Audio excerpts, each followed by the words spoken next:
Me nisjen e sezonit turistik, siguria shëndetësore e pushuesve në plazhin e Velipojës mbetet në plan të parë, që nga fillimi i muajit qershor, Qendra Shëndetësore Verore ka hapur dyert, duke ofruar shërbim pa ndërprerje 24 orë në 7 ditë të javës.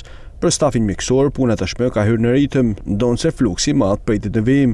Gjatë kësaj periudhe në këtë qendër kryhen mesatarisht rreth 20 vizita në ditë. Ecuria e pacientëve ka qenë ndryshme, me viruzat po jo viruzat të mëdha, me temperaturë, fëmijëve sidomos, ka qenë shumë me aqet, nuk kemi pasur fluks të madh.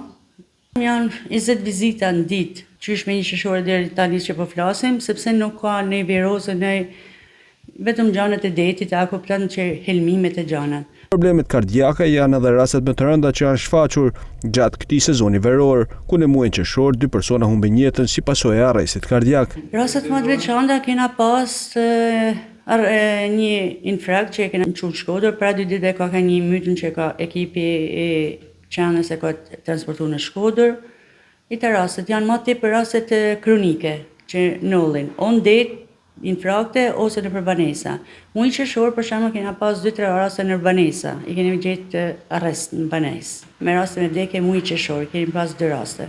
Për të përballuar çdo emergjencë apo nevojë të pushuesve, vendaset huaj, qendra është e pajisur me të gjithë medikamentet e nevojshme dhe me një staf të plotësuar mjekësh e infermierësh.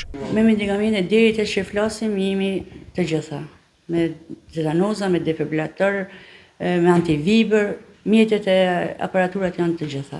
Edhe medikamentet që janë.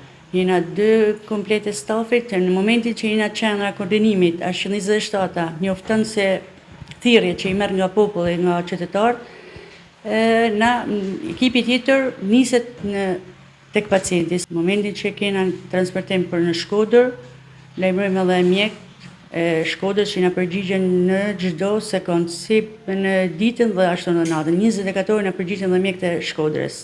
Gatishmëria plot e bluzave të bardha mbetet një garanci më shumë për gjithë ata që zgjedhin Velipojën për të kaluar ditët e tyre të pushimit.